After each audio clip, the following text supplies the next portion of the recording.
Youth participation is a key component of the Headspace model. We've kind of touched on briefly about how important it can be for young people to be involved in their own care. So Dana, how do you help young people to participate in their own care, and what sort of benefits do you see from that? I think it starts right from the very first contact. So when it comes to having a phone call, so often it might be a family member or another service that's referring. We try and always make an effort to speak to the young person as well.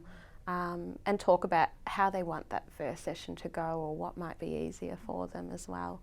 So I think, it starts quite early. In terms of when they come in for a session, I'm always conscious to make an effort to talk about openness and transparency. I want the young person to feel comfortable to talk about if something doesn't feel right, or if maybe we're going off track a little bit. So I think it's important to set that up quite early on. When we do our intake assessments or the initial phone calls, we'll always make an effort to ask why is it that a young person's come to Headspace or contacted us, to see what is it that they would like to get out of it. Obviously we have our agenda in terms of assessing what's needed, but I think it's important that if we're going to engage them, that we need to know why they're wanting help in the first place. To add to that, quite often we have a referral that comes across our desk, or a GP will call with a phone call, sort of preempting what the young person's coming in for. And I think it's really cool to hold that and go, I've got that information. But then when you see the young person, you check back with them, is this accurate? Is this what was relayed to the GP?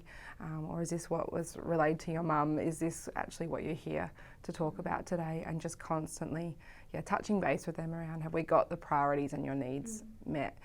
And giving them space to answer. And always, like Dana said, I think often at the end of the session you want to really touch base with them and make sure that you've covered everything that they came in for, and they're not leaving going, oh, I didn't actually get what I needed out of Headspace. Rachel was just talking about how it's really important to give a space for the young person to give some feedback to the clinician. So how have you delivered that? I think it's one of the things I make an effort to do is really be conscious of my presence in the room. So whether I find I'm doing all the talking, or if I'm cutting in, I think that's a giveaway maybe that I need to allow a bit more space for a young person to share their ideas and their reflections. Another thing I do is sort of bookending sessions. So at the start of a session I might ask, rather than me recapping what we discussed last time, how did you feel about the previous session? Was there anything you thought about afterwards?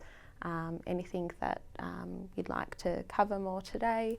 So talking about setting a bit of an agenda, so it's not just this is my plan, this is what I had in mind to do today, seeing what comes to mind if there are certain issues they'd like to raise. And I guess at the end of the session also checking in about how that felt. Was there anything we missed? Do we need a agenda something for next time we meet? Yeah, so they're actively participating, I guess. Yeah.